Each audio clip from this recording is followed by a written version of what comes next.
संत रामपाल जी महाराज एक ऐसे महान संत जिन्होंने अपनी सतभक्ति, तत्व ज्ञान, करुणा और सेवा के बल पर समाज में नई मिसाल कायम की है। संत रामपाल जी महाराज की अगुवाई में उनके सभी सतलोक आश्रमों से समाज कल्याण के अद्भुत कार्यों ने समाज को सुनहरे भविष्य की एक नई उम्मीद दिखाई है। संत रामपाल जी महाराज से नाम दीक्षा लेने के बाद लाखों लोगों की लाइलाज बीमारियां जैसे कैंसर, एड्स आदि ठीक हुई। संत जी के ज्ञान से प्रेरित होकर उनके अनुयायियों ने लाखों यूनिट रक्तदान किया। संत जी ने लाखों बहन बेटियों का दहेज मुक्त विवाह करवाया।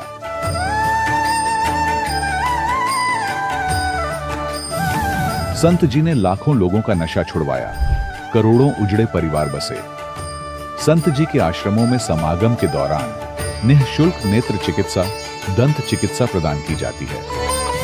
संत रामपाल जी महाराज द्वारा समय समय पर पर्यावरण संरक्षण के उद्देश्य से बड़े स्तर पर वृक्षारोपण किया जाता है।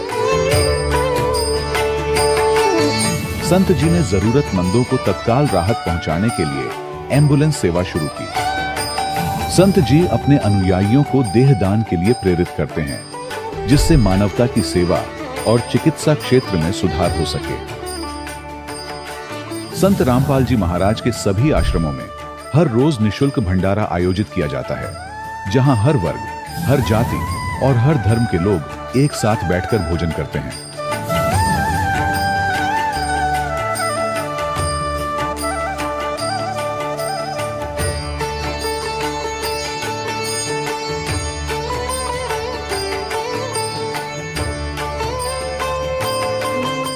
संत रामपाल जी महाराज की अन्नपूर्णा मुहिम ने गरीब और बेसहारा लोगों के जीवन में एक नई ऊर्जा और उम्मीद को जन्म दिया है।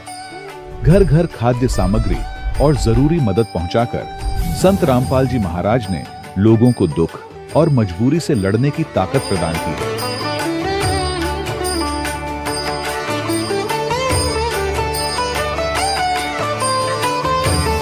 संत रामपाल जी महाराज द्वारा गरीब लोगों के लिए घर बनवाने का अद्भुत कार्य एक ऐसी मिसाल कायम कर रहा है जो सदियों सदियों संत जी की उदारता और दया भावना के तौर पर जाना जाएगा।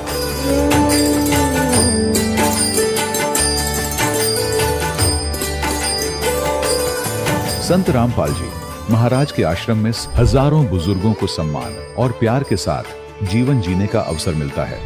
उनके खाने, रहने और स्वास्थ्य की पूरी जिम्मेदारी संत रामपाल जी महाराज उठाते हैं। अनाथ बच्चों के लिए संत रामपाल जी महाराज के सभी आश्रम किसी वरदान से कम नहीं। यहाँ उन्हें शिक्षा, संस्कार और भविष्य के लिए बेहतर अवसर प्रदान किए जाते हैं। चाहे बाढ़ हो, भूकंप या महामारी, संत रामपाल जी महाराज और उनके अनुयायी हमेशा ही जरूरतमंदों के लिए सबसे आगे खड़े रहते हैं।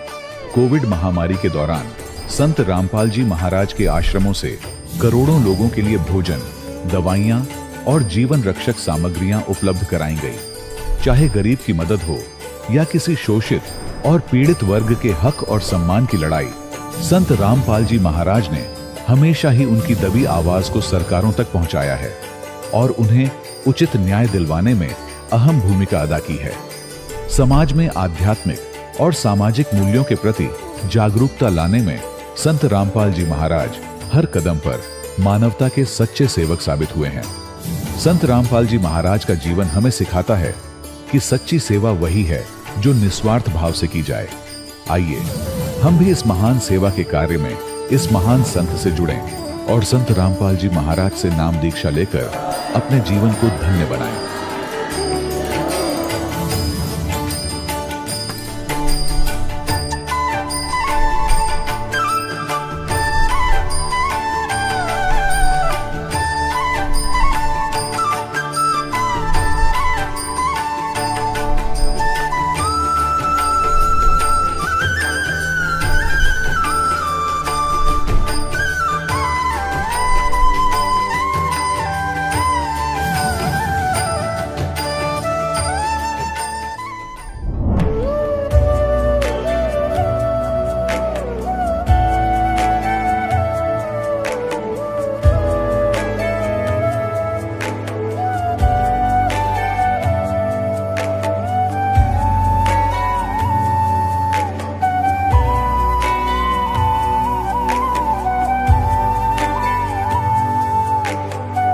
पूर्ण परमात्मा पाप कर्म दंड को भी काट सकता है। अभी तक जिस भी संत व महापुरुष से मिले, उन्होंने यही बताया कि पाप कर्म फल भोगने से ही समाप्त होगा। वो प्रभु कौन है जो पाप कर्म को काट देता है, वो काल के बंधन से छुड़वा देता है। उसका क्या नाम है, पूजा की विधि क्या है? कृपया अवश्य सुनिए जगत गुरु तत्वदर्शी संत रामपाल जी महाराज के अमृत वचन। सत साहिब दर्शकों, आज हम आपको शशि प्रभा जी का अनुभव सुनाते हैं, जो चंडीगढ़ की रहने वाली हैं। इनकी कहानी किसी फिल्मी कहानी से कम नहीं है। शशि जी खुद और इनका पूरा परिवार शारीरिक व मानसिक रूप से परेशान था। इनके पति नशे की लत के शिकार थे। इन्हें अपने जीवन में कोई खुशहाली नजर नहीं आ रही थी। शशि जी पहले हिंदू धर्म में प्रचलित सभी भक्ति साधनाएं करती थीं। कोई भी व्रत ऐसा नहीं था जो इन्होंने नहीं किया हो, लेकिन इन सब साधनाओं से भी इन्हें कोई लाभ नहीं मिला। आखिर क्यों? जो भक्ति साधना शशि जी ने की, उससे इन्हें कोई लाभ नहीं मिला। इतनी भक्ति साधना करने के बाद भी ये क्यों सुखी नहीं थी? आखिर क्यों शशि जी ने अपनी पहले वाली साधना छोड़कर संत रामपाल जी महाराज द्वारा बताई भक्ति साधना को अपनाया? कैसे इनके पति की नशे की लत छूट गई? कैसे ये पूर्ण रूप से सुखी हो गई? दर्शकों, अब आइए सुनते हैं शशि जी की कहानी इन्हीं की जुबानी। बहन जी नमस्कार। नमस्कार जी। क्या नाम है आपका? शशि प्रभा। कहाँ से आए आप? चंडीगढ़ से। संत रामपाल जी महाराज से नाम दीक्षा कब लिया आपने? 2004 दिसंबर में। संत रामपाल जी महाराज से नाम दीक्षा लेने से पहले आप क्या भक्ति करते थे? हम सभी देवी देवताओं की पूजा करते थे जी। सोमवार को शिव जी का, मंगलवार को हनुमान जी का, संतोषी माता का, शनिदेव का, काली माता का, कोई नहीं छोड़ा हमने। वीरवार को भी सब पूजाएं करते थे। जब आप सभी देव देवताओं की पूजा कर ही रहे थे, तो फिर आप संत रामपाल जी महाराज की शरण में क्यों गए? संत रामपाल जी महाराज जी की शरण में इसलिए गए क्योंकि मेरी बहन ने मुझे बताया कि वो पूर्ण संत हैं, जो धरती पे आए हैं। हम जो परमात्मा के लिए हम भटक रहे थे, तो वो सच्ची भक्ति बताते हैं, सच्चा ज्ञान बताते हैं, और उससे हमें मोक्ष प्राप्त होगा। तो इसलिए मैं संत रामपाल जी महाराज जी की शरण में गई। बहन जी, जो भक्ति विधि संत रामपाल जी महाराज ने आपको करने के लिए दी है, उसको करने के बाद आपको और क्या लाभ मिले? मुझे भगत जी बहुत ज़्यादा लाभ मिले। सबसे पहले तो मैं अपने शरीर से दुखी थी। मेरे को रीढ़ की हड्डी की बहुत ज़्यादा प्रॉब्लम थी। मेरा मणका दबा हुआ था, ना मैं कोई काम कर पाती थी, ना मैं झुक के कुछ भी सिर धोना या झाड़ू लगाना कुछ भी नहीं कर पाती थी। तो वो मुझे सबसे पहले तो वो ठीक हो गया। और उसके बाद घर में एक बार ऐसा हुआ कि मैं ऑफिस जा रही थी, तो हमारी जो है मेरे मन में आया कि गैस खुली पड़ी है, वापस जाओ और बंद करके आ। तो मैंने ध्यान नहीं दिया। मैंने कहा नहीं, शायद मेरा वहम होगा, तो मैं चली गई ऑफिस। और जब बच्चे स्कूल से आए 2:30 बजे, तो उनको गैस की स्मेल आई। उन्होंने ताला खोला, अंदर गए, उन्होंने सारी लाइटें जला दी, पंखे चला दिए, किचन में जाके एग्जॉस्ट फैन भी चला दिया। और फिर मुझे फ़ोन करके बताया कि मम्मी आज तो आप गैस खुली छोड़ गए थे। और मैं भगत जी मैं हैरान रह गई कि मुझे ऑफिस वालों ने बोला कि बच्चों ने लाइट पंखा कुछ चला तो नहीं दिया। तो मैंने कहा बच्चों ने तो मुझे फ़ोन पे बताया कि उन्होंने सब पंखे चला दिए, दरवाजे खोल दिए, और कुछ भी नहीं हुआ। और सर जी आप हैरान हो जाओगे सुन के कि वहाँ पे जोत भी जल रही थी घर में। और मैं हैरान हो गई सुन के कि भाई जोत भी जल रही है, तो बच्चे भी ठीक है मेरे, कुछ भी ऐसा नहीं हुआ। सबसे बड़ा लाभ मुझे ये हुआ। उसके बाद एक बार बेटी मेरी एक्टिवा पे जा रही थी, उसको एक गाड़ी वाले ने बहुत ज़ोर से धक्का मारा और वो भाग गया। उसके सिर में चोट लगी, उसके पूरे ही खूनो खून हो गई, वो उसकी याददाश्त चली गई। उसको जब किसी ने देखा सड़क पे, पुलिस वाले उसको लेके गए सेक्टर 16 हॉस्पिटल में, तो वहाँ पे उसकी याददाश्त चली गई थी। उसने अपना नाम भी वहाँ पे गलत लिखवाया। तो मुझे फ़ोन आया कि आपकी बेटी का ऐसे ऐसे एक्सीडेंट हो गया है।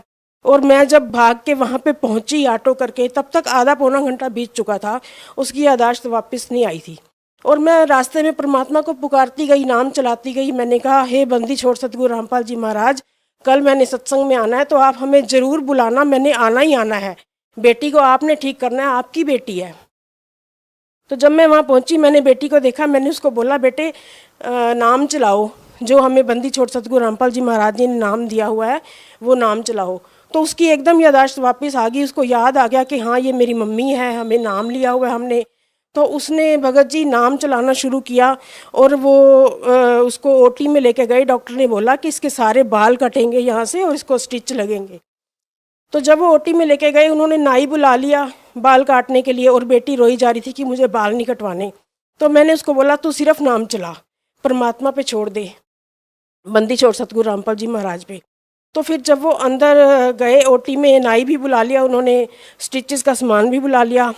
तो उन्होंने सर जी सारा उस सिर खोल के देखा बेटी का, कहीं कोई पता ही नहीं चल रहा था ब्लड आया कहाँ से है, कहीं कोई चोट नहीं थी, ना उसको कोई टांके लगे, ना उसके कोई बाल कटे। और सारा उसका सीटी स्कैन, एक्सरे जो भी हुआ उसमें सारी रिपोर्टें बिल्कुल नॉर्मल आई और वो बिल्कुल ठीक हो गई। और अगले दिन हम सत्संग में भी गए। उसके अलावा हमें घर में, जैसे मेरे पति नशा करते थे, तंबाकू खाते थे, शराब पीते थे, तो वो उन्होंने मेरे से पहले उन्होंने नाम लिया था, उन्होंने वो सब छोड़ दिया और घर हमारा ऐसा सुखी हो गया, ऐसा स्वर्ग जैसा हो गया। नाम लेने से पहले तो हमारे घर में बहुत दुख क्लेश रहता था, हर टाइम झगड़ा होता था शराब पीने की वजह से, और वो सब बंद हो गया, घर में सुख शांति आ गई हमारे। बहन जी, संत रामपाल जी महाराज ने जो भक्ति विधि दी है उसको करने से आपको और क्या लाभ मिले? ऐसा है, जब हमने नाम नहीं लिया था उससे पहले मैंने कई बार ट्राई किया था बैंक में जाके कि मैं लोन लूं, क्योंकि मुझे घर में थोड़ा काम करवाना था। घर हमारा काफ़ी गंदा था, जैसे हमने नया ख़रीदा था। तो मैं जब कई बार गई, उन्होंने मुझे कभी कहते थे ये स्टैम्प पेपर नहीं है, कभी वो स्टैम्प पेपर नहीं है, कभी सैलरी स्लिप लाओ, कभी कुछ रह जाता था, तो वो ज़्यादा मतलब इग्नोर मारते थे। तो जब मैंने तत्वदर्शी संत रामपाल जी महाराज जी से नाम ले लिया, उसके बाद 2-4 दिन ही हुए थे मुझे, मैंने ऐसे बैठे हुए ऑफिस में सोचा कि मैं लोन के लिए एक बार पता करूं। तो मैंने ये नहीं सोचा था कि मैंने नाम ले लिया इसलिए, मेरे को तो ऐसे लगा कि मुझे एक बार फिर ट्राई करना चाहिए। मैं सारे कागज़ उठा के बैंक में गई, तो मेरे दिमाग में पता नहीं क्या आया कि मैं सीधा बैंक मैनेजर के पास ही चली गई।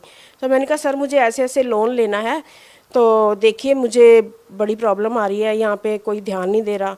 तो उन्होंने मेरे से सारे कागज़ लिए, मुझे कुछ नहीं बोला, बस बोला कि बैठ जाओ। उन्होंने कंप्यूटर में पता नहीं क्या कुछ करना शुरू कर दिया और थोड़ी देर बाद मुझे कहते कि गारंटर को बुला लो। मैंने गारंटर को बुलाया और उनसे साइन करवाए और फिर मुझे कहते कि ठीक है आपका काम हो गया, आप जाओ। मैंने कहा सर मेरे को पैसे परसों तक चाहिए, तो कब तक हो जाएगा? वो कहते कि पैसे तो आपके अकाउंट में आ गए, आप अभी निकलवा लो चाहे। मतलब काम ऐसे बनने लग गए थे, हर कदम पे काम हम सोचते थे और पहले ही हो जाता था। और भगत जी इतने ज़्यादा लाभ हैं कि मैं क्या बताऊं आपको, हर कदम पे परमात्मा हमारी सुन लेते हैं। जैसे हम कोई काम सोचते थे और पहले हो जाता था। जैसे मेरी बेटी ने सोचा कि मुझे नर्सिंग करनी है, हमने तत्वदर्शी संत रामपाल जी महाराज जी से पूछा कि क्या ये नर्सिंग कर ले, तो तत्वदर्शी संत रामपाल जी महाराज जी ने बोला कि नहीं, बच्चों के जो है ना नर्सिंग नहीं, आप डॉक्टरी करवाओ इसको। तो स्कूल से आए उसके कॉलेज वाले और उसको स्कूल से लेके गए और उसकी सिर्फ 25,000 रुपये 1 साल की फ़ीस में 4 साल की उसने डिग्री कर ली और आज वो डॉक्टर बन चुकी है और दुबई में जॉब कर रही है। बहन जी, जैसा कि आपने बताया कि पहले आप सभी देवी देवताओं की पूजा करते थे, उस साधना को करने के बाद आपको कोई लाभ नहीं मिले, और जब आप संत रामपाल जी महाराज की शरण में गए तो आपको बहुत सारे लाभ मिलने लगे। तो आपको क्या भिन्नता नज़र आती है कि पहले जो साधना आप करते थे और संत रामपाल जी महाराज ने जो भक्ति विधि आपको दी है, उसमें आपको क्या भिन्नता नज़र आती है? आप क्या कहना चाहेंगे? संत रामपाल जी महाराज जी ने जो हमें भक्ति दी है वो वेदों और शास्त्रों के अनुसार दी है। उस भक्ति में ताकत है, उस परमात्मा की वाणी में ताकत है, जो सतगुरु रामपाल जी महाराज हमें शास्त्रों के अनुसार भक्ति करवाते हैं। बहन जी, जैसा कि आप कह रहे हैं कि संत रामपाल जी महाराज आपको शास्त्रों के अनुसार भक्ति दे रहे हैं, शास्त्रों के अनुसार भक्ति से आपका क्या तात्पर्य है? मतलब जो वेदों में लिखा है, जो गीता में लिखा है, जैसे हमारे को नाम लेने से पहले हमारे मम्मी हमें कहते थे हर रोज़ 18वां अध्याय पढ़ लिया करो। हमें ये नहीं पता था 18वां अध्याय पढ़ने से लाभ है या उसको समझने से लाभ है। तो हमें जगत गुरु तत्वदर्शी संत रामपाल जी महाराज जी ने उस 18वें अध्याय में लिखा क्या है उसको खोल के बता दिया कि परमात्मा ये कहते हैं कि भाई जो तत्वदर्शी संत है, जो 3 नाम का जाप देते हैं और जो जन्म मरण से छुटवाएं, जो मोक्ष प्राप्त करवाएं, वही भक्ति हमें करनी चाहिए। और वो भक्ति वेदों में लिखी है, शास्त्रों में लिखी है, गीता में लिखी है।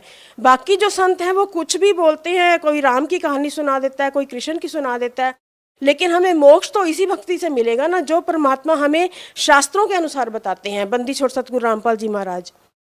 बहन जी, देखिए आपने कहा कि संत रामपाल जी महाराज शास्त्रों के अनुसार भक्ति बताते हैं। हम आपसे ये पूछना चाहते हैं कि हिंदुस्तान में हजारों लाखों धर्मगुरु हैं जिनके बहुत सारे शिष्य हैं, तो भगत समाज इस बात का निर्णय कैसे कर पाएगा कि कौन धर्मगुरु सही भक्ति विधि बता रहा है, कौन गलत? परमात्मा का सत्संग सुनना पड़ेगा उनको। बंदी छोड़ सतगुरु रामपाल जी महाराज जी का सत्संग सुनना पड़ेगा, उनका ज्ञान सुनना पड़ेगा। उनको अगर मोक्ष चाहिए, जैसे हम बचपन से ही सोचते थे कि परमात्मा कौन है, कहाँ मिलता है, कहाँ रहता है, हमें उन सवालों के जवाब तत्वदर्शी संत रामपाल जी महाराज जी की शरण में आने से, उनका ज्ञान सुनने से मिला। तो उनको ज्ञान सुनना पड़ेगा, परमात्मा का सत्संग सुनना पड़ेगा, तभी वो समझ पाएंगे और कंपैरिजन कर पाएंगे कि वो जहाँ पहले जा रहे थे, सुन रहे थे, वहाँ पे वो क्या बताते हैं और ये क्या बताते हैं।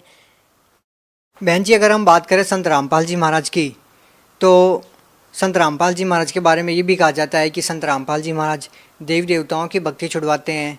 जैसे कि पहले आप सभी देवी देवताओं की पूजा करते थे और अब आप संत रामपाल जी महाराज द्वारा दी गई भक्ति कर रहे हैं, तो क्या संत रामपाल जी महाराज देवी देवताओं की भक्ति छुड़वाते हैं? नहीं, वो भक्ति नहीं छुड़वाते हैं, वो हमें सही भक्ति बताते हैं। देवी देवताओं के कौन से नाम जपने वाले हैं जिनसे हमें लाभ मिलेगा, वो सब देवी देवताओं का नाम जपवाते हैं, लेकिन विधि अनुसार बताते हैं, तो वो नाम जपने से हमें लाभ मिलता है।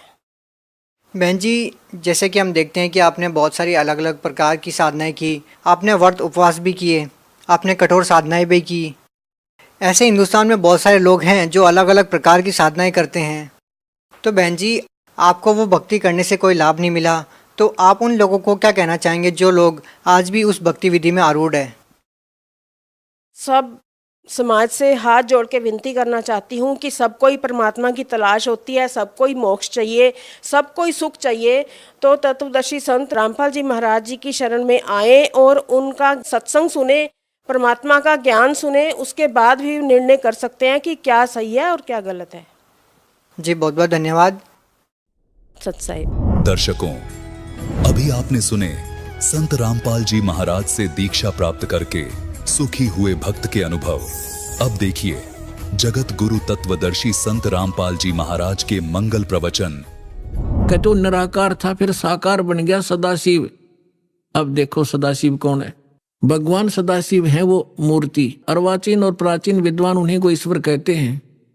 उस समय एकाकी रहकर स्वेच्छानुसार विहार करने वाले उस सदाशिव ने अपने विग्रह माने शरीर से स्वयं ही एक स्वरूप भूता शक्ति यानी दुर्गा की सृष्टि की, एक स्त्री की सृष्टि की, जो उनके अपने श्रेयंग से कभी अलग होने वाली नहीं थी। उस पराशक्ति को प्रधान प्रकृति गुणवती माया बुद्धि तत्वों की जननी तथा विकार रहित बताया गया है। वह शक्ति अंबिका कही गई है। अब ये क्या कह रहा है ब्रह्मा जी? पुण्यात्माओं, अब देखो कमाल की बात है। देवी पुराण के अंदर तीसरे स्कंद में ब्रह्मा जी अपने पुत्र नारद को बताता है कि बेटा, मैं जब उत्पन्न हुआ मैं कमल के फूल पर बैठा था और युवा मेरा शरीर था। मुझे नहीं मालूम मैं किसने उत्पन्न कर दिया, मेरा उत्पत्ति करता कौन है, मैं कुछ नहीं जानता। अब यूं बताओ है उस अपने बाप की उत्पत्ति वो क्यों कर बना? तो ये आपे कह रहा है कुछ सच्ची कुछ झूठी। तो ये इसने परमात्मा जब प्रथम बार आए थे वो इस ब्रह्मा से मिले, विष्णु जी से मिले, शिव जी से मिले थे। उनको सृष्टि रचना सारी कथा सुनाई थी। इन्होंने एक बार तो स्वीकार किया था, फिर काल प्रेरणा से माल्य के ज्ञान को रिजेक्ट कर दिया था। अब वो सुना हुआ ज्ञान यहाँ कुछ अटकलबाजी कर रहा है। ये परमात्मा ने तो ये बता रखा है कि इस काल ने दुर्गा को खा लिया था, बुरी नीयत वो उसके पेट में चली गई थी, फिर वो परमेश्वर ने आकर निकाली थी, तब ये दोनों पति पत्नी रूप में रहने लगे थे। अब ब्रह्मा जी इसको दूसरे ढंग से कह रहा है कि उस सदाशिव ने इसने सिर पैर का पता नहीं कि उसने अपने शरीर से एक स्त्री उत्पन्न की जो कभी उसके अंग से अलग होने वाली नहीं थी।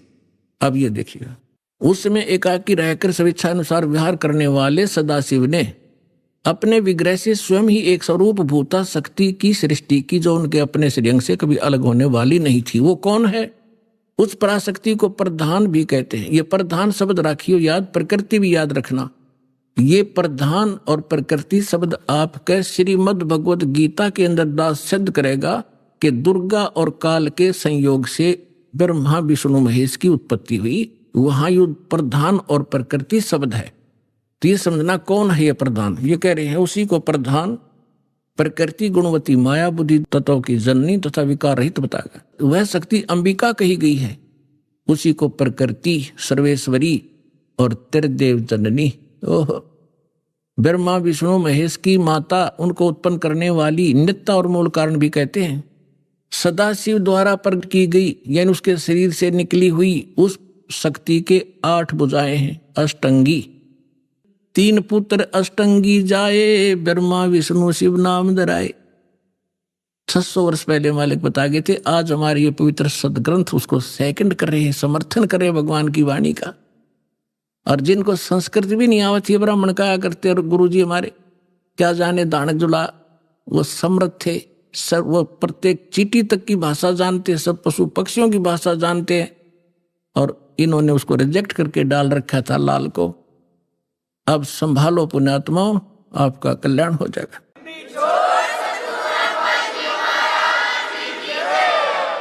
उसको सदाशिव द्वारा प्रकट की उसकी शक्ति के 8 भुजाएं हैं। नाना प्रकार के आभूषण उसके श्री अंगों की शोभा बढ़ाते हैं। वह देवी नाना प्रकार की गतियों से संपन्न है और अनेक प्रकार के अस्त्र शस्त्र धारण करती है। एकाकिनी होकर वह माया संयोग वसात अनेक हो जाती है। वे जो सदाशिव हैं उन्हें परम पुरुष, ईश्वर, शिव, शंभु और महेश्वर कहते हैं। यहां देखिएगा, अब 101 पृष्ठ पर आ गए हम। रुद्र संहिता। वे अपने सारे अंगों में भस्म रमाए रहते हैं उन काल रूपी ब्रह्म ने। इसको काल कहो, ब्रह्म कहो, सदाशिव कहो, उन काल रूपी ब्रह्म ने एक ही समय शक्ति के नाथ, ये नाथ नहीं, शक्ति के साथ शिवलोक नामक क्षेत्र का निर्माण किया था। उस उत्तम क्षेत्र को काशी कहते हैं। वह परम निर्वाण व मोक्ष स्थान है जो सबके ऊपर विराजमान है। वे प्रिय और प्रियतम, वो पति पत्नी रूप में शक्ति और शिव, दुर्गा और काल जो परमानंद स्वरूप है, उस मनोरम क्षेत्र में नित्य निवास करते। शिव और शिवा ने, काल और दुर्गा ने प्रलय काल में भी उस क्षेत्र को अपने सानिध्य से मुक्त नहीं किया।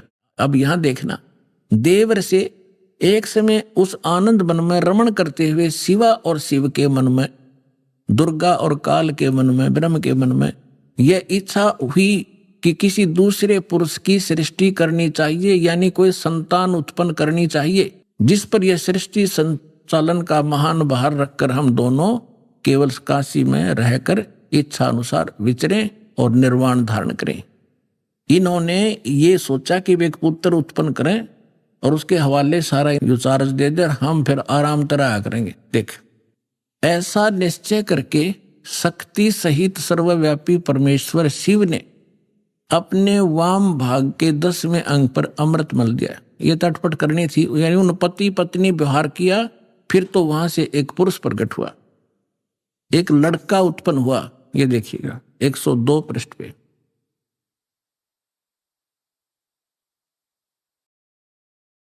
ये रुद्र संहिता हम पढ़ रहे हैं। शिव ने कहा, वत्स, शिव ने कहा, बेटा, व्यापक होने के कारण तुम्हारा विष्णु नाम विख्यात हुआ। अब काल और दुर्गा का बेटा यानी विष्णु की उत्पत्ति होगी, दोनों से सिद्ध हुआ। अब यहां देखो, ये 6ठा अध्याय समाप्त हुआ। अब यहां देखिएगा 7वां शुरू हुआ। ब्रह्मा जी कहते हैं देवर से, तत्पश्चात कल्याणकारी परमेश्वर शाम सदाशिव ने पूर्ववत प्रयत्न करके जैसे विष्णु उत्पन्न किया था, दोनों ने पति पत्नी व्यवहार करके मुझे अपने दाहिने अंग से उत्पन्न किया। मुने उस महेश्वर ने मुझे तुरंत ही अपनी माया से मोहित करके नारायण देव की नाभि कमल में डाल दिया, फिर लीला पूर्वक मुझे वहां से प्रकट किया। इस प्रकार इस कमल से उत्पन्न पुत्र के रूप में मुझे हिरण्यगर्भ का जन्म हुआ। अब ये शिव पुराण का अनुवाद करता विचलित हो गया कि यहां तक, क्योंकि शिव का पुजारी होगा यू, इसने यहां तो कर दिया कि विष्णु और ब्रह्मा की उत्पत्ति तो बता दी क्लियर कि सदाशिव काल रूपी ब्रह्म और दुर्गा, इनसे दोनों की उत्पत्ति होगी। अब यहां विचलित हो गया यो। ले कहते हैं चोर चुरावे तुमड़ी और गड्ढे पानी में, वो गड्ढे व उपरावन सच्चाई छनी नहीं। अब इन तीनों के पिता हैं ये और सिद्ध करते हैं। ये देखिएगा इसी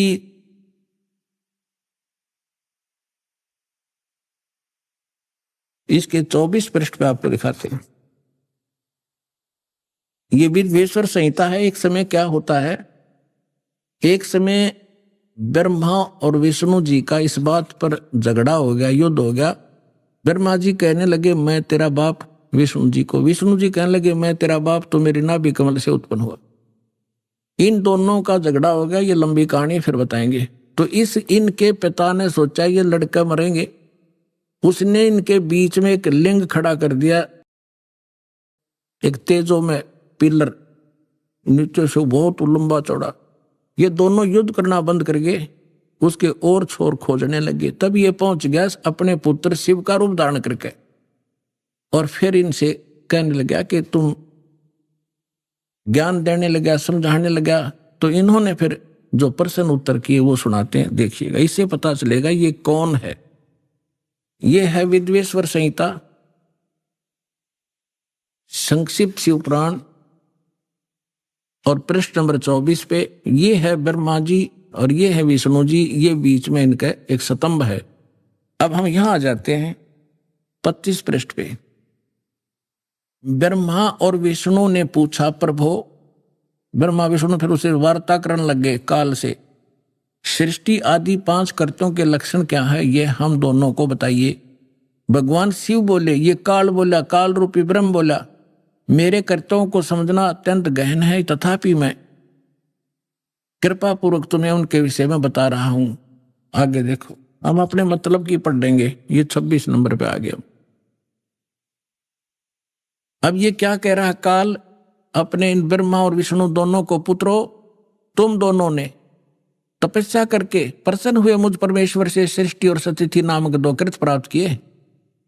ये दोनों तुम्हें बहुत प्रिय हैं। इसी प्रकार मेरी विभूति स्वरूप रुद्र और महेश्वर ने, ये ने है गलत से मेरे विस्मरण, ने 2 अन्य उत्तम कृत संहार और तिरोभाव मुझसे प्राप्त किए हैं। अब क्या हो गया, 2 तो ब्रह्मा विष्णु और ये महेश्वर और रुद्र, इन चारों का बाप है ये बोलने वाला, जो बस इतना सिद्ध करना चाहो था दास आपको। अब परमात्मा ने बताया कि 3 पुत्र अष्टंगी जाए, ब्रह्मा विष्णु शिव नाम धराए, और 3 देव की जो करते भक्ति, उनकी को देना हो वह मुक्ति। गुण तीनों की भक्ति में ये भूल पड़ो संसार, कह कबीर निज नाम बिना कैसे उतरो पार। अब सर्वानंद कहने लगे कि झूठ बोलता है, ऐसा कुछ नहीं लिखा है, क्योंकि ये नकली विद्वान इसी बात का लाभ उठाकर हमारा नाश करने में सफल हुए कि वो संस्कृत भाषा जानते थे और पूरा समाज अशिक्षित था। इनका यूं दाव लग रहा था। अब उसने क्या किया कि जो मतलब की बात थी वह छोड़ दी, और उसने जो कंठस्थ याद कर रखे थे श्लोक गीता के, वेदों के, वो संस्कृत बोलने लग गया। काफी देर तक रुका नहीं, डाटा को आध पौन घंटे तक संस्कृत बोलता रहा, संस्कृत बोलता रहा। और वो सामने वाले जितने जुलाहे बैठे थे बेचारे भोले भाले माई बहन बेटी भगत, वह ये भी नहीं समझ पा रहे जो पंडित जी बोल के रहा है। उन्होंने फिर ताड़ी पीट दी, वाह पंडित जी, वाह सर्वानंद, वाह पंडित जी, कमाल कर दिया। अब उनकी प्रशंसा से सर्वानंद विजयी हो गए और परमात्मा पराजित कर दिए। आज तक यह 9 बिजली गिर रही थी बगैर इन इंस्ट्रूमेंट के, जो भगवान ने आज आपको समझाने के लिए बनवाए हैं जीव से। ना जीव बना दिए इंस्ट्रूमेंट, ये पहले यही था। ये मनुष्य 4 युग का इतिहास तो आपके पास है। अभी 50 वर्ष से पहले थे हमने देखे बैलगाड़ी खचड़ खचड़ने घसीटे अंडा करते, काट के पहिए, काट की गाड़ी, और उससे पहले एक रेडू में खच्चर जोड़ कर रथ बना के घसीटे फिराया करते थे। कहाँ गई थी मनुष्य की विधि? ये परमात्मा ने दया बख्शी आपके लिए। और अभी 10 वर्ष से हो रहा है, 12 वर्ष से हो रहा है, ये सब विकास कराया दाता ने, ताकि अपने बच्चों को वर्ड टू वर्ड समझा दूं, ताकि ये पहचान ले मेरे को। और 1 मिनट में जा छोड़ दो इनको सतलोक में, पीछा छुटे यहाँ से।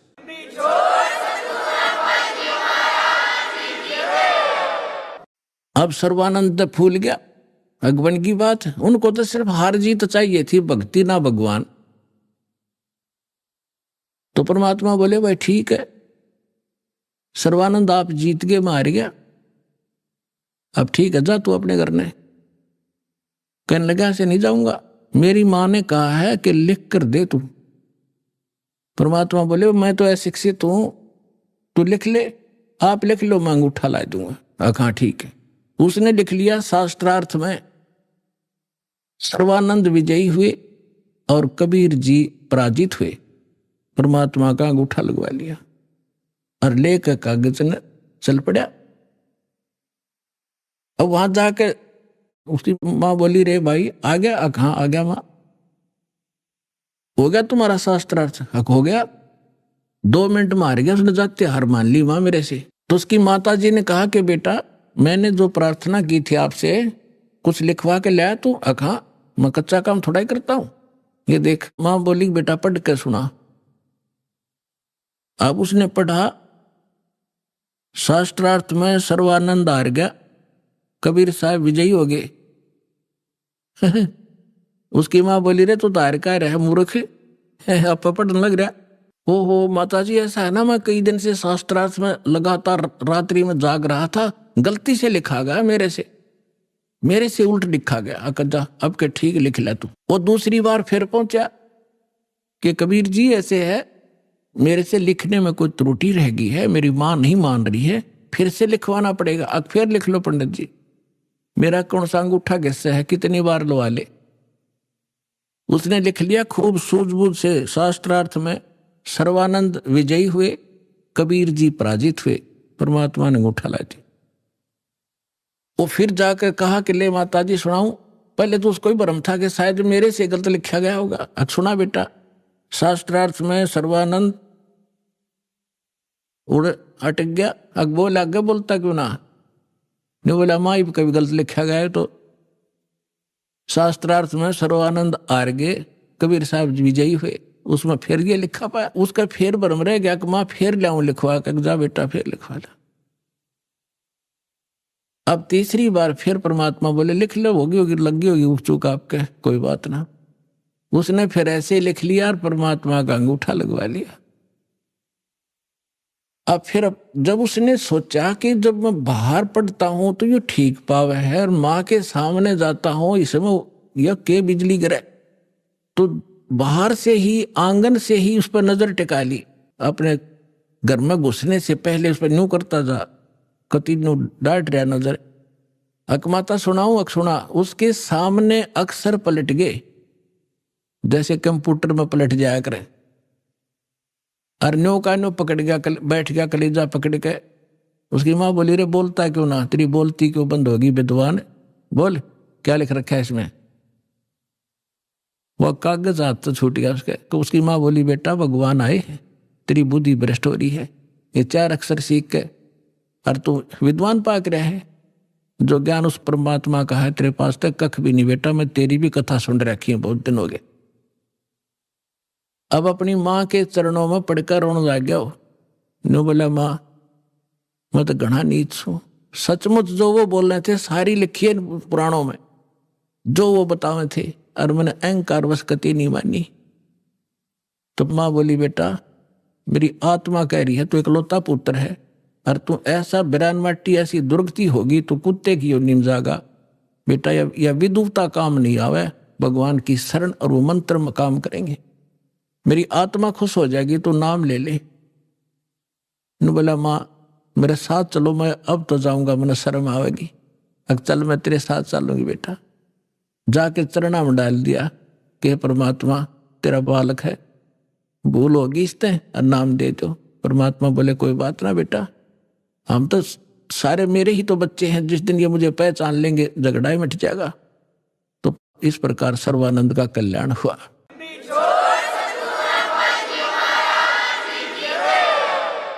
तो पुण्यात्माओं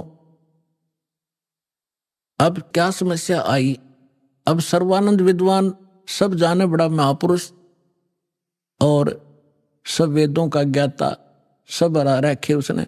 अब वो समझावे औरों को कि भाई वास्तविकता ये नहीं है, ये है जो परमात्मा ने ज्ञान सुनाया था।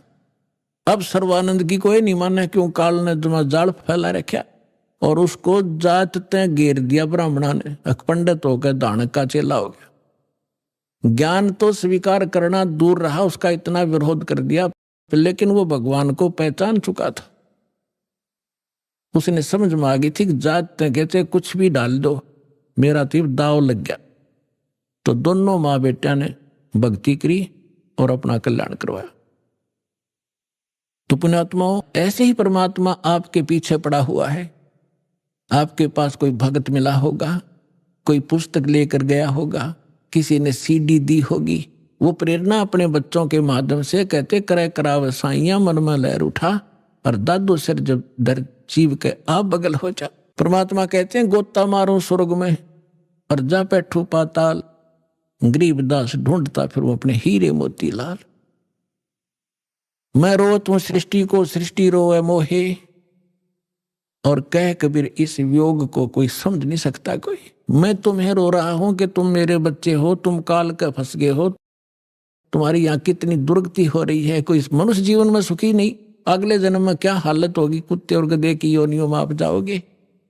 और आप मुझे खोज रहे हो, हे भगवान, हे सर्व सुखदाई, हे संकट मोचन। और मैं कहता हूं मैं भगवान हूं, तुम नखरे करते हो, तो भगवान कैसे होगा? धानक है, जुला है राम और कृष्ण भगवान, और किसी को राहत नहीं मिल रही। तो परमात्मा कहते मैं रोवत हूं सृष्टि को, क्योंकि तुम मेरे बच्चे हो, यहां फंस गए गलत जगह पर। और मैं रोवत हूं सृष्टि को, सृष्टि रोए मोहे, और कह कबीर इस योग को समझ नहीं सकता कोई। जिसमें धर्मदास जी को परमात्मा मिले और फिर उनको सतलोक लेकर गए, फिर उनको छोड़ा,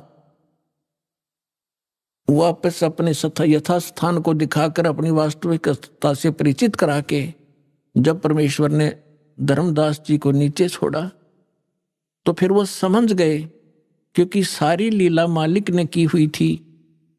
तो वो समझने के बाद परमेश्वर की महिमा को किस प्रकार सुनाया। धन धन सतगुरु सत कबीर भगत की, पीड़ मिटाने वाले। धन धन सतगुरु सत कबीर भगत की,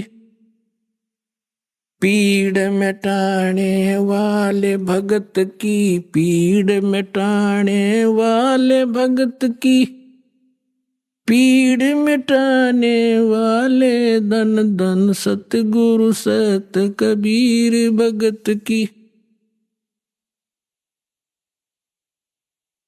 रहे नल नील यतन कर हार, तब सतगुरु से करी पुकार। रहे नल नील यतन कर हार, तब सतगुरु से करी पुकार। जा सत रेखा लिखी अपार सिंधु पे, सिला तिराने वाले। जा सत रेखा लिखी अपार सिंधु पे, सिला तिराने वाले। धन धन सतगुरु सत कबीर भगत की, पीड़ मिटाने वाले भक्त की, पीड़ मिटाने वाले भक्त की, पीड़ मिटाने वाले। धन धन सतगुरु सत कबीर। डसी सर्प ने जब जा पुकारी, इंद्रमती अकुला डसी। सर्प ने जब जा पुकारी, इंद्रमती अकुलाए। आपने तुरंत करी सहाय बेरूली, मंत्र सुनाने वाले। आपने तुरंत करी सहाय बेरूली, मंत्र सुनाने वाले। धन धन सतगुरु सत कबीर भगत की, पीड़ मिटाने वाले भक्त की, पीड़ मिटाने वाले भक्त की, पीड़ मिटाने वाले। धन धन सतगुरु सत कबीर भगत की, पीड़ मिटाने वाले। दामोदर सेठ के हो थे अकाज, अर्ज करी थी डूबता देख जहाज। दामोदर सेठ के हो थे अकाज, अर्ज करी डूबता देखे जहाज, लाज मेरी रखियो गरीब नवाज, समुद्र से पार लंघाने वाले, लाज मेरी रखियो गरीब नवाज, समुद्र से पार लंघाने वाले। धन धन सतगुरु सत कबीर भगत की, कह कर जोड़ दीन धर्मदास दर्श दे, पूर्ण करियो आस। कह कर जोड़ दीन धर्मदास दर्श दे, पूर्ण करियो आस। मेटियो जन्म मरण की तरास, सत्य पद प्राप्त कराने वाले। मेटियो जन्म मरण की तरास, सत्य पद प्राप्त कराने वाले। धन धन सतगुरु सत कबीर भगत की, पीड़ मिटाने वाले। भक्त की पीड़ मिटाने वाले, भगत की पीड़ मिटाने वाले। धन धन सतगुरु सत कबीर भगत की, कह कर जोड़ दीन धर्मदास दरस दे, पूर्ण करियो आस। कह कर जोड़ दीन धर्मदास दरस दे, पूर्ण करियो आस। मेटियो जन्म मरण की तरास, सत्य पद प्राप्त कराने वाले। मेटियो जन्म मरण की तरास, सत्य पद प्राप्त कराने वाले। धन धन सतगुरु सत कबीर भगत की, पीड़ मिटाने वाले। अभी आपने सुने संत रामपाल जी महाराज के मंगल प्रवचन। आइए अब सुनते हैं संत रामपाल जी महाराज से नाम दीक्षा लेकर सतभक्ति करके अद्भुत लाभ प्राप्त करने वाले अनुयायी के विचार। ये कहानी है मध्य प्रदेश के गुना जिले के रहने वाले करण दास जी की, उनके जीवन में आए अद्भुत बदलाव की। करण जी पहले कालाजी महाराज, चंद महाराज, हनुमान जी और देवनारायण जैसे देवी देवताओं की पूजा किया करते थे, लेकिन उनके इतनी भक्ति के बावजूद उन्हें जीवन में शांति नहीं मिली। उनकी हालत इतनी बिगड़ गई कि उनके मुंह में असाध्य रोग यानी कैंसर हो गया। करण जी ने भारत के सभी प्रमुख अस्पतालों में इलाज कराया, जिनमें दिल्ली का एम्स, मुंबई का टाटा मेमोरियल और जयपुर का महात्मा गांधी मेडिकल कॉलेज शामिल थे। लाखों रुपए खर्च करने के बावजूद उनकी बीमारी ठीक नहीं हो पाई। डॉक्टरों ने उन्हें बता दिया कि यह कैंसर ठीक नहीं हो सकता और वे निराश होकर घर बैठ गए। जीवन से निराश होकर करण जी ने आत्महत्या का प्रयास भी किया, लेकिन एक आंतरिक प्रेरणा ने उन्हें रोक दिया। इस बीच संत रामपाल जी महाराज के भक्त सुजन दास जी ने करण जी को संत रामपाल जी महाराज के सत्संग में जाने की सलाह दी। फिर ये संत रामपाल जी महाराज के पास जाने को तैयार हुए। 9 सितंबर 2017 को करण जी को एक दिव्य अनुभव हुआ, जिसे सुनकर आप हैरान हो जाओगे। इन्होंने सपने में देखा कि संत रामपाल जी महाराज और परमेश्वर कबीर जी इन्हें सतलोक आश्रम ले जा रहे हैं और इनका इलाज कर रहे हैं। इस अनुभव के बाद करण जी ने संत रामपाल जी महाराज से नाम दीक्षा ली और उनके बताए अनुसार भक्ति करने लगे। धीरे धीरे उनका कैंसर पूरी तरह ठीक हो गया। उन्होंने पूरी निष्ठा से संत रामपाल जी महाराज की भक्ति की। अब वे एक स्वस्थ और सुखी जीवन जी रहे हैं। अब सुनिए करण जी के जीवन परिवर्तन की कहानी, उन्हीं की जुबानी। नमस्कार सर। सत साहेब सर जी। सर क्या नाम है आपका? मेरा नाम है करण दास।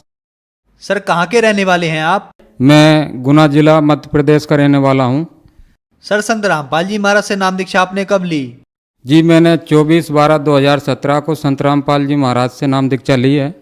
सर संत रामपाल जी महाराज की शरण में आने से पहले आप क्या भक्ति साधनाएं करते थे?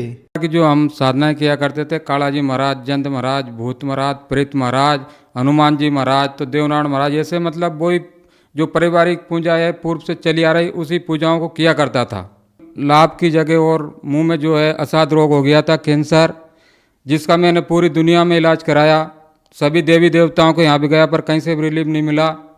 जो है भारतवर्ष के 52 हॉस्पिटल माने हुए बड़े बड़े हॉस्पिटल, दिल्ली एम्स, बॉम्बे टाटा मेमोरियल, भोपाल का कैंसर एमबाई हॉस्पिटल, जयपुर का Mahatma Gandhi medical college hospital, Kota एमबाई हॉस्पिटल के डॉक्टर शिव कुमार, ईएनटी का डॉक्टर, उससे 3 बरस तक यानी प्रति माह 5,000 रुपये महीने की दवा गोली का खर्च उठाया, लेकिन फिर भी मेरी बीमारी ठीक नहीं हुई। इस तरह कुल टोटल कम से कम बता रहा हूँ 5 लाख रुपए खर्च हो चुका था और मैं बुरी तरह से बर्बाद हो चुका था। डॉक्टरों ने मेरे जो मुंह में बता दिया था कि ये भयंकर जबड़ा में चमड़ी कैंसर, ये ठीक नहीं हो सकता है, जैसे भी जीवन निकले बेटा ऐसे निकाल, और इस दुनिया में जो भी आया उसको सबको मरना है, मरने से क्यों डरता है। मैं निराश होकर मतलब घर बैठ गया और 3 साल तक दूध पी कर समय निकाला। ऐसी स्थिति में एक दिन मेरे मन में ऐसा आया कि ऐसे जीवन से तो मैं मर जाऊं तो बढ़िया है, तो मैं घर से भागकर ट्रेन से कटने के लिए चला गया और मैं ट्रेन की पटरी पे जाकर खड़ा हो गया।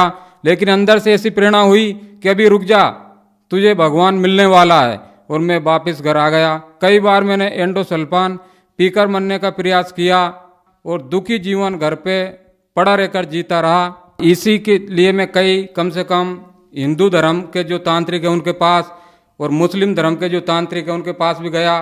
कोई बोलता था कि 5,000 चाहिए, कोई बोलता था कि 10,000 चाहिए। दुख का निवारण कराने के लिए हमने सभी को दिया और उनने हमको खूब लौटा, लेकिन मुझे कहीं से भी कोई रिलीफ नहीं हुआ।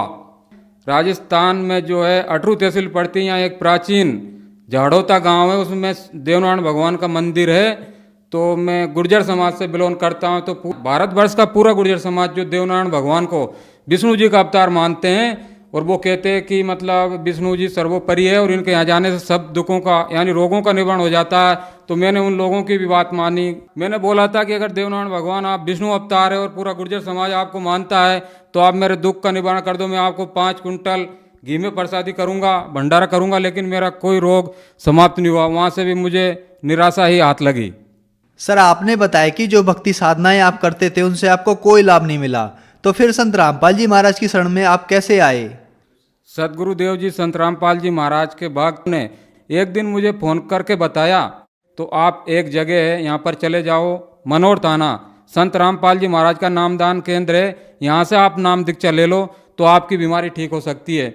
लेकिन मैं दुनिया में दर दर की ठोकरें खाने के बाद, सभी डॉक्टरों के पास, सभी देवी देवताओं के पास, सभी मंदिरों में जाने के बाद और ये तांत्रिकों के पास जाने के बाद जब निराश हो चुका था तो मैं नास्तिक हो चुका था। मेरे मन में ये आने लग गया था कि कोई भगवान नहीं है। मैंने भगत जी को बताया कि मैं कहीं भी नहीं जाऊंगा, मुझे तो मरना ही है। मेरे मुंह में भयंकर जो है जलन पड़ रही है, आग लगी हुई है, मांस पूरा गल चुका है, जो है भोजन भंडारा कुछ भी नहीं कर सकता हूँ, सिर्फ ठंडा दूध पीकर मेरा जीवन चल रहा है और मैं कहीं भी नहीं जाऊंगा। तो जो संत रामपाल जी महाराज के भगत थे वो रेगुलर उन्होंने 8 दिन तक मेरे पास फोन किया और बोला कि भगत जी इस धरती पे परमात्मा आए हुए हैं संत रामपाल जी महाराज, यहाँ जाने के बाद में कैसा भी असाध रोग हो वो ठीक हो जाता है, आप एक बार जाकर उनसे नाम दीक्षा ले लो। तो मुझे विश्वास नहीं हुआ। मैंने उनसे बोला कि ये कैसे संभव है कि संत रामपाल जी महाराज परमात्मा हो सकते हैं। उसी दिन मतलब 9 सितंबर 2017 को संत रामपाल जी महाराज और परमेश्वर कबीरदेव दोनों आए और मुझे मेरे घर से उठाकर ले गए आश्रम। वहाँ ले जाकर उन्होंने मुझे एक बढ़िया मतलब जो है पलंग तख्ता पे सुलाया, फिर मेरे पूरे बालों की जो है शरीर के बाल काटे और फिर मुंह की मेरी सर्जरी की, मुंह में मशीन डालकर, और दोनों खड़े हो गए। तो मैंने पूछा कि आप कौन हो? मैंने इस दुनिया में कोई भी डॉक्टर, कोई भी मंदिर, कोई भी मस्जिद, कोई भी जगह नहीं छोड़ी है। अब ये कोई आश्रम है या हॉस्पिटल है? तो दोनों हंसे और बोले कि बेटा आज हमने तुझे जीवन दान दे दिया है, ये सतलोक आश्रम है और यहाँ मैं साक्षात आया हूँ। अब तू मनोर थाना जाकर नामदान लेकर सद्भक्ति करने लग, फिर मैं तुझे सतलोक लेकर चलूँगा। मैं सुबह उठकर और नामदान लेने के लिए नामदान केंद्र पर मनोर थाना गया तो वहाँ पर भगत जी ने संत रामपाल जी महाराज से नाम दीक्षा दिलवाई और मुझे बताया कि सदगुरुदेव के नियम है, अगर इसमें रहकर आप भक्ति करोगे तो आपको यम के दूत नहीं ले जा सकते हैं और आपकी बीमारी भी ठीक हो जाएगी। और सभी श्लोक सहित बताया कि ये ज्ञान है तो मुझे समझ में आया और फिर मैंने समझा और फिर मैंने नाम दीक्षा 24/12/2017 को लिया और इस सद्भक्ति मार्ग पे लगा। सर, हमने सुना है कि संत रामपाल जी महाराज से नाम दीक्षा लेने के बाद श्रद्धालुओं को बहुत सारे लाभ प्राप्त होते हैं, चाहे वो आर्थिक हो, शारीरिक हो, मानसिक हो या आध्यात्मिक हो। तो क्या सर संत रामपाल जी महाराज से नाम दीक्षा लेने के बाद आपको भी कोई लाभ प्राप्त हुए? हाँ जी, जैसे मैंने नाम दीक्षा ली तो मेरा रोग समाप्त होने लगा। और जब मैं कैंसर से बहुत पीड़ित था तो मैं पूरे देश में सभी हॉस्पिटलों में गया, सभी देवी देवताओं पे गया और कम से कम मेरे 5 लाख रुपए खर्च हो चुके थे। मेरी आर्थिक स्थिति बहुत कमज़ोर हो चुकी थी और मैं आत्महत्या करने के लिए कई बार मैंने प्रयास किया, लेकिन शिक्षित होने की वजह से इतना ज्ञान था कि आत्महत्या सबसे बड़ा दोष है, इसलिए मैं आत्महत्या नहीं कर पाया। और जब मैंने सदगुरुदेव जी से नाम दीक्षा लिया तो मेरा कैंसर का रोग भी ठीक हुआ और मेरे ऊपर जो 5 लाख रुपए खर्च था वो भी समाप्त हुआ। और जो मैं 4-5 साल से मैं खाना नहीं खा पाता था, सिर्फ दूध भी पीता था 100 या 200 ग्राम सुबह या शाम, लेकिन सदगुरुदेव संत रामपाल जी महाराज से नाम दीक्षा लेने के बाद सदगुरुदेव जी ने ऐसे दया करी कि जिस दिन मैंने नाम दीक्षा ली उसी दिन 5 साल से यानी रोटी नहीं खाई थी, लेकिन उसी दिन मैंने 4-5 रोटी खाई और मेरा जलन का रोग समाप्त होने लगा। संत रामपाल जी महाराज से नाम दीक्षा लेने के बाद मेरा कैंसर का रोग बिल्कुल ठीक हो गया, मैं बिल्कुल स्वस्थ हो गया। और जब बिल्कुल मेरी भक्ति सही चलने लगी तो 9 फरवरी 2018 के दिन जब मेरे पास प्रथम नाम था संत रामपाल जी महाराज के द्वारा जो दिया गया था, रात की 12 बजे मैं जो है 12 बजे तक मोबाइल में चिप से सत्संग सुन रहा था और 12 बजे जब मुझे नींद आने लगी तो मैंने सोचा अब सो लेता हूँ। सर्दी का मौसम था, जैसे मैं सोया और कंबल मैंने ऊपर पटका तो कोई आदमी मेरे पास खड़ा आकर हुआ और बोला कि चल तेरा यमराज का बुलावा आया है। जैसे मैंने कंबल ऊपर उठाया तो वो मेरे ऊपर बैठ गया और यहाँ जो हृदय कमल होता है इससे चीर के और मेरी जान को निकालने लगा। मैं बिल्कुल बेहोश हो गया, मुझे कोई पता नहीं मेरी जान को निकाला जा रहा था। जब मैंने सदगुरुदेव को याद किया, संत रामपाल जी महाराज को, तो संत रामपाल जी महाराज से मैंने बोला कि परमात्मा, लोग कहते हैं कि परमात्मा इस दुनिया में है और जो संत रामपाल जी महाराज से नाम दीक्षा ले लेता है तो उनको यम के दूत नहीं ले जाते हैं। मैंने इतना ही बोला था, परमात्मा अगर आप सच्चे ही तो आज मुझे छुड़ाओ। तो परमात्मा संत रामपाल जी महाराज जो है वहीं प्रकट हो गए और बोले यमदूतों से कि तुम मेरे इस बेटे के पास क्यों आए हो, मेरे बच्चे के पास क्यों आए हो, मेरे भगत के पास क्यों आए हो। तो दोनों दूत, उनके भयंकर दांत थे, बहुत बड़े बड़े बाल थे, बहुत भयंकर रूप था, देखकर पता नहीं क्या हो जाता है।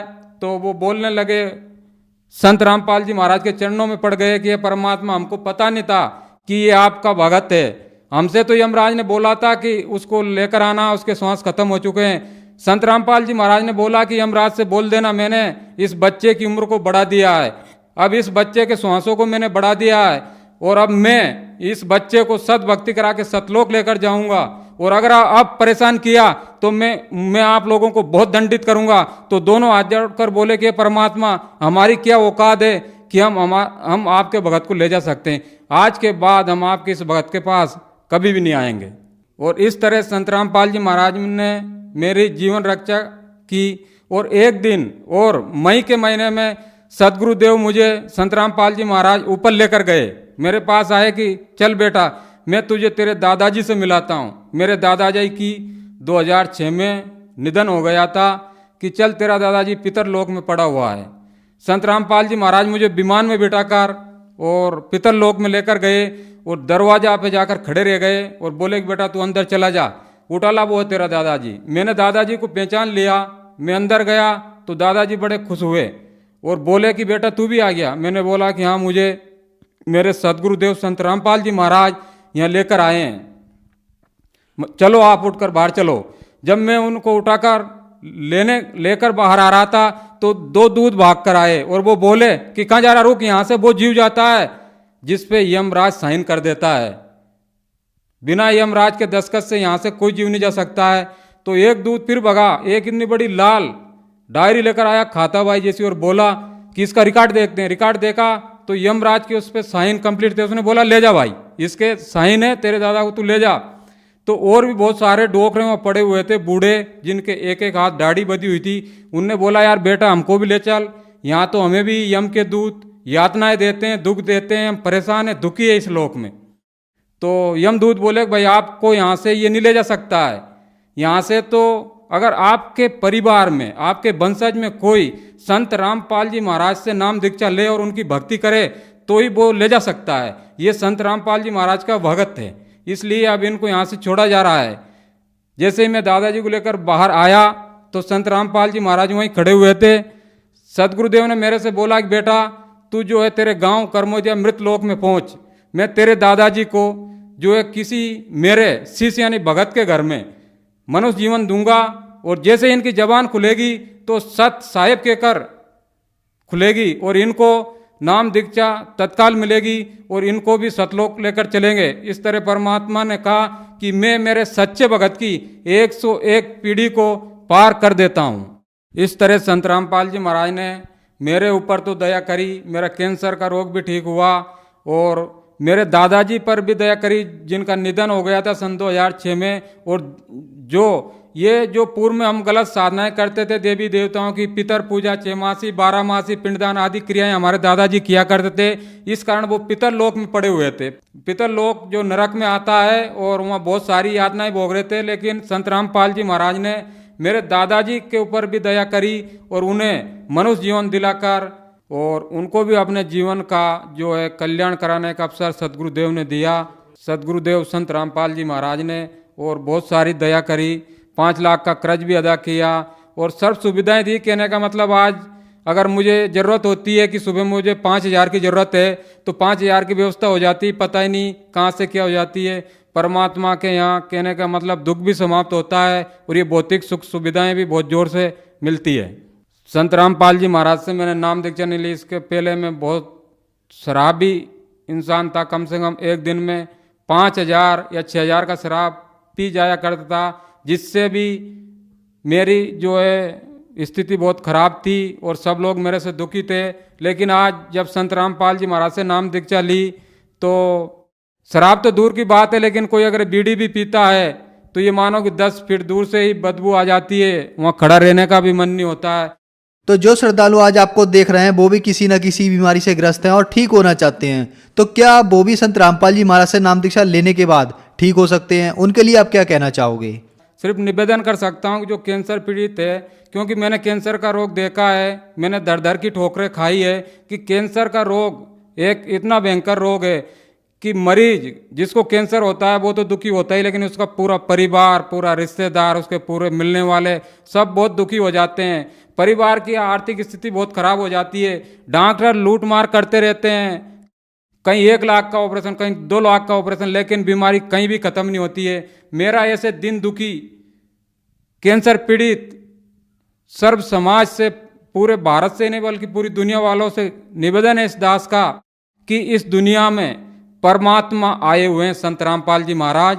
जिस तरह मुझे सुखी किया, अगर और कोई भी उनसे आकर नाम दीक्षा ले, जिस तरह मैं सुखी हुआ, मेरा कैंसर ठीक हुआ, उनका भी कैंसर ठीक होगा।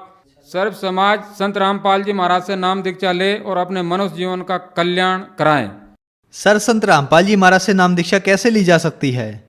देखिए, आज सदगुरुदेव संत रामपाल जी महाराज के सत्संग यानी प्रवचन कम से कम बहुत सारे टीवी चैनलों पे चलते हैं। वहाँ पर एक जो पट्टी चलती है उसमें मोबाइल नंबर आते हैं। कोई भी अगर उनसे नाम दीक्षा लेना चाहे तो उस पर संपर्क कर सकता है। आज पूरे भारत में नहीं बल्कि पूरी दुनिया में आज उनके सभी जगह नामदान केंद्र खोल दिए गए हैं। संत रामपाल जी महाराज ने दया करी है कि भारतवर्ष के सभी जिलों में नामदान केंद्र खोल दिए गए हैं। उस टीवी पे जो नंबर आते हैं उस पे जब भी कोई फ़ोन लगाकर पूछेगा और नाम दीक्षा लेना चाहे तो उनको बता दिया जाता है उनका नज़दीकी जो नाम दान केंद्र होता है, वहाँ अपना नाम दीक्षा लेकर अपने जीवन का कल्याण यानी मोक्ष करा सकते हैं। धन्यवाद सर। सच साहेब।